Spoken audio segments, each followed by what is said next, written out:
Coming up, we reveal special pre-order bonuses for Mass Effect 3. Plus, we go back to Edmonton and learn what really goes into the voiceover work. Next on BioWare Pulse.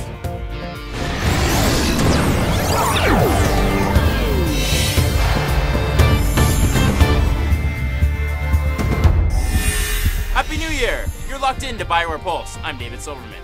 If you're like me, you probably got a lot of those holiday gift cards. Well, BioWare would like to make it easier for you to decide what to do with them as we announce the Mass Effect 3 pre-order incentives. Let's fire up the headlines. Believe it or not, Mass Effect 3 is only 2 months away, and all the pre-order details are finally here. Before we go into the specifics, it's worth noting that if you've already pre-ordered at a participating retailer, then you're good to go.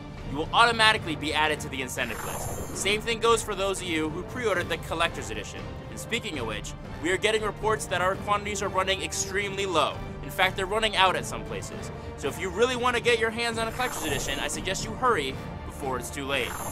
Head on over to MassEffect.com to see the various list of pre-order incentives, which includes the M55 Argus Assault Rifle for everyone who pre-orders at a participating retailer. The Argus Rifle allows you to unleash a triple burst of rounds. In addition to the Argus Rifle, for those of you who are pre-ordering via Origin, you will also receive the AT-12 Raider Shotgun, which is designed specifically for close-range targets and for superior rapid fire. Again, check out www.masseffect.com to see the full list of incentives available for your specific region. Now that you're all armed for the war to take Earth back, let's take a look at a different side of Mass Effect 3. Last time on BioWare Pulse, we showed you some new gameplay animations. In Mass Effect 3 this week, we take you back to Edmonton for a different side of the game, voiceover.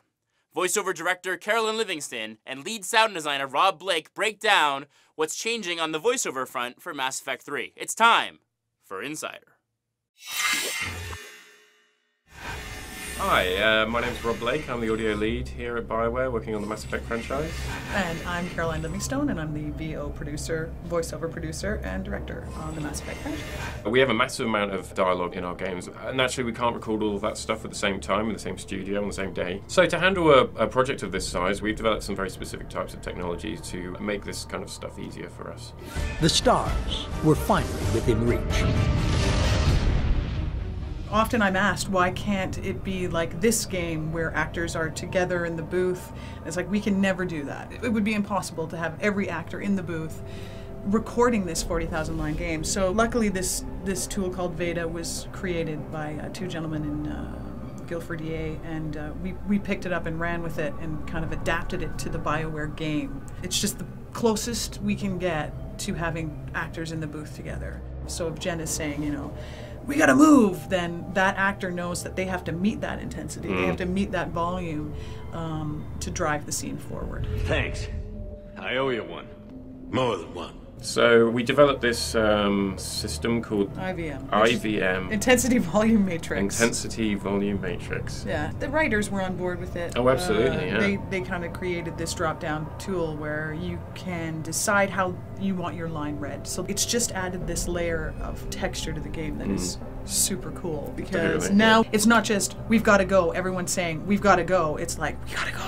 We've got to go! Yeah, or whatever. Yeah. So if a line is delivered very whispered, then we need to support that with the audio to make sure that the scene feels really quiet and then that it's so much more tense. So stepping into Mass Effect 3, we knew we wanted to tap into Shepard's humanity. We need to find his vulnerability.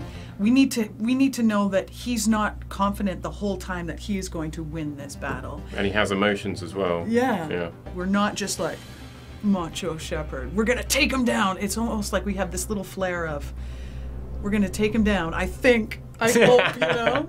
Hi, so I am recording the female Shepard, Jennifer Hale, in Los Angeles through Source Connect, and we are just about ready to do a scene. Let's pick it up. It's important we don't lose this squad. What is it about this mission? This is the matrix that we were talking about, and of course this is part of the Veda system. We can listen to Kate, we can listen to Garrus. I need these guys working together.